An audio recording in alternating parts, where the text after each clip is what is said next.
सिंधुदुर्गात प्रथमच बायपास शस्त्रक्रिया, हृदयरोग निदान आणि उपचार एकाच ठिकाणी. बायपास शस्त्रक्रिया, एंजिओग्राफी, एंजिओप्लास्टी, हृदयाची सोनोग्राफी, ट्रेडमिल चाचणी, हृदयविकार तपासणी अशा अत्याधुनिक सुविधा.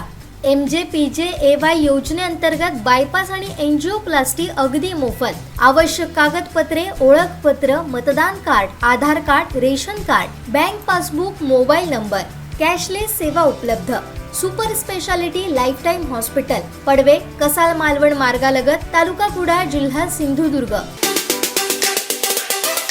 खरे असं म्हणतात की हा रत्नागिरी सिंधुदुर्ग मतदारसंघ 2014 ला पाहिलं, 2019 ला पाहिलं, जो पण शिवसेनेचा खासदार होता म्हणजे विनायक राऊत आता जो खासदार आहे ते भाजपच्या मतदानाशिवाय पाठिंब्यामुळे निवडून येऊ शकले नाही.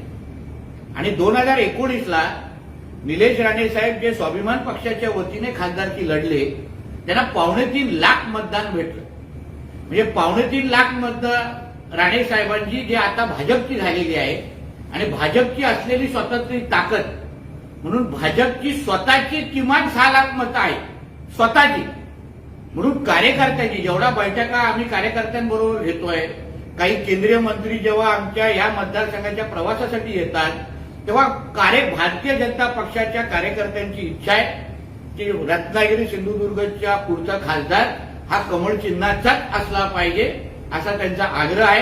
कारण का 6 लाख मतं म्हणजे 3.25 लाख मतं राणे साहेबांच्या जेव्हा भाजपमध्ये गेली तेव्हा 6 लाख मतं ही आमच्या स्वतःची आहे, भारतीय जनता पक्षाची आहे.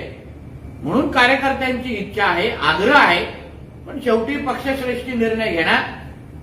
पण कार्यकर्त्यांची स्पष्ट इच्छा आहे की पुढचा खासदार हा कमळ चिन्हाचाच म्हणजे भारतीय जनता पक्षाचाच असावा. आता बघू वरिष्ठ काय निर्णय घेतात.